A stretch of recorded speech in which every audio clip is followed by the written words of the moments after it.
আল্লাহ তাআলা এই বান্দাদের ব্যাপারে বলতেছেন, যারা ইয়াকা না'বুদু বলে, যারা আব্দিয়াতকে গ্রহণ করেছে, আল্লাহর দাসত্বকে গ্রহণ করেছে, তাদের এই দুনিয়ায় খাওয়া পড়া, শিক্ষা, চিকিৎসা, বাসস্থান নিয়ে কোনো ভয় নাই।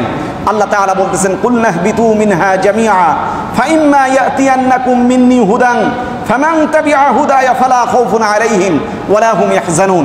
যারা আল্লাহর দাসত্বকে গ্রহণ করেছে, সঠিকভাবে সুচারুরূপে গ্রহণ করেছে, ফালা খাউফুন আলাইহিম, তাদের কোনো ভয় নাই, ওয়ালা হুম ইয়াহজানুন, তাদের কোনো চিন্তাও নাই, তাদের সমস্ত কিছুর গ্যারান্টি আল্লাহ রাব্বুল আলামিন দিয়েছেন।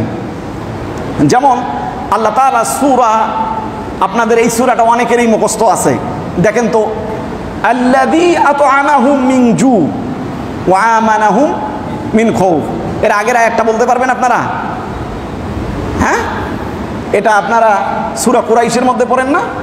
লিইলাফি কুরাইশিন ইলাফিহিম রিহলাতাশ শিতাই ওয়াস সাইফ। তারপরের আয়াত কি? ফালইয়াবুদু রাব্ব হাযাল বাইত।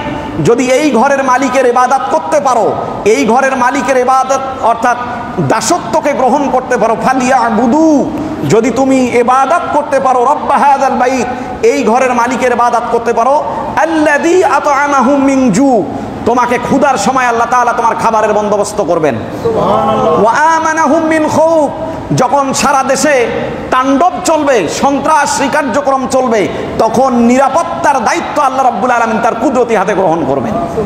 ওয়া আমানাহুম মিন খাউফ, ভীতির সময় তোমাদেরকে নিরাপত্তা দান করবেন। তাহলে আপনাকে কি করতে হবে? এই ঘরের মালিকের ইবাদত করতে হবে। কার? কোন ঘরের?